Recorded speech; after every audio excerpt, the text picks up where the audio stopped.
Today, I thought I'd share some of my favorite research, reasonably new, on what sleep does to training. First one here is a kind of a cool one, and it's kind of extreme. So there's 2 nights of sleep deprivation, so 48 hours without sleeping. They looked at the effect on how much force you can create, but also on how you make decisions as well. So let's have a look at this one here. So they didn't sleep for 48 hours. They looked at a go no go, sort of like a reaction task, streak test.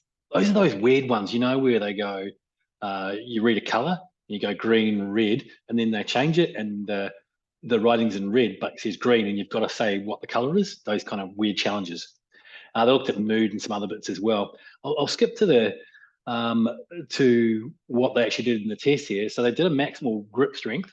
They also looked at the amount of force that you can create in a 60 seconds in a leg extension. So kind of nasty. So what they found was that when you don't sleep, you get moody. Go figure. Your motivation goes down. You get sleepier. Now that was an interesting one. Your heart rate variability increased. You'd expect that to go the other way because heart rate variability gives you an idea of your parasympathetic state. So generally, you'd expect when you're under stress from not sleeping that your heart rate variability would go down. So that's an unusual one.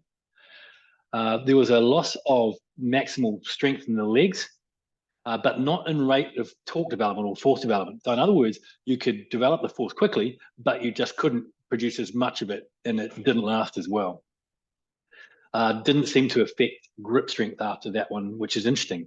So the bottom line with this one here is when you are sleep deprived, is you can't produce as much force. Now that's a bummer because one of the key things with adaptations for strength training, think about your clients who may be beginning strength training, is that one of the key adaptations is to be able to recruit more motor units. So you don't have the ability to do that. And also from a long-term point of view, if you can't recruit as many motor units, you can't produce as much force, so you won't get the training gains, which is a bummer. Let's look at this next one. For those of you who aren't into gym stuff, maybe you're more into aerobic exercise. This one here is kind of cool. They looked at a 3-kilometer time trial. And what they did, though, is they smashed these guys the day before, doing like an hour of quite hard interval training, then also 3 sets of 10 at kind of 80% 1RM on a leg press. Then what they did was they 3K time trialed them the next morning. One group they let sleep well, the other they didn't. So they used some recreational cyclists here. Holy cow. So the average VO2 is 62. That's pretty good for recreational cyclists, by the way.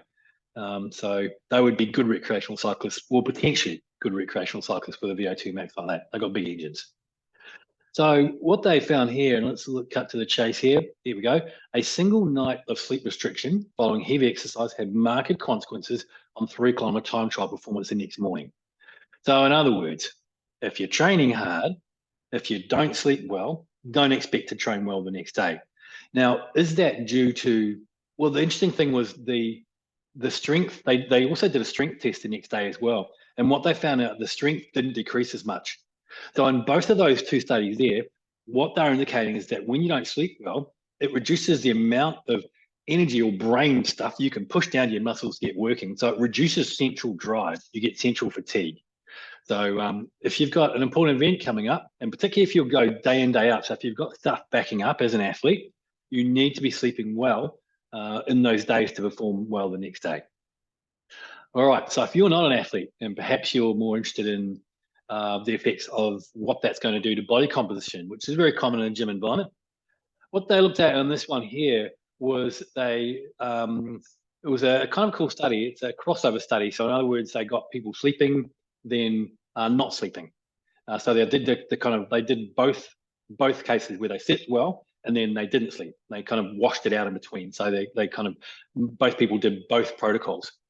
Now, this one here is really relevant because they had one group sleeping 8.5 hours and one sleeping 5.5 hours per night. So that's not unusual for people to sleep 5.5 hours. And certainly in the sleep studies that we've looked at, 5.5 hours would not be unusual in terms of having even an average of poor night's sleep for a lot of people. They had 10 overweight people here with an BMI, which I know is not the greatest way of measuring that, of 27, which is my BMI, by the way, as well. So there you go, good times. But anyway, They looked at these folks here. They were overweight. They were over fat. Let's put it that way. And they got them to go 14 days of calorie restriction, with or without sleep, with more sleep or less sleep.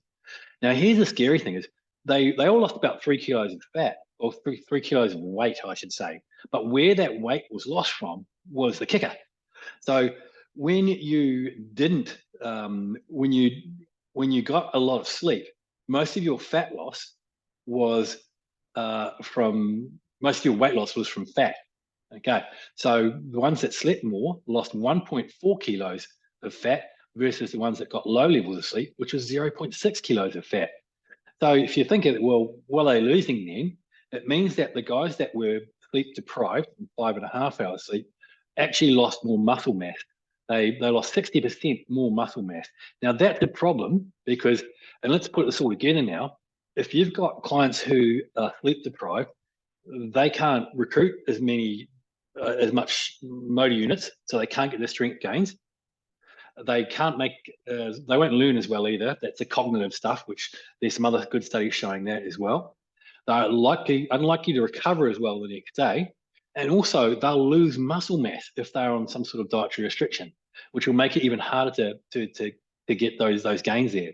So what's the bottom line is, if you're working with people in a physical environment, whether it's an athlete or in a gym situation, sleep is something that you've got to look into, and optimizing sleep is critical to that. So please look into your client's sleep. It'll help them get their results.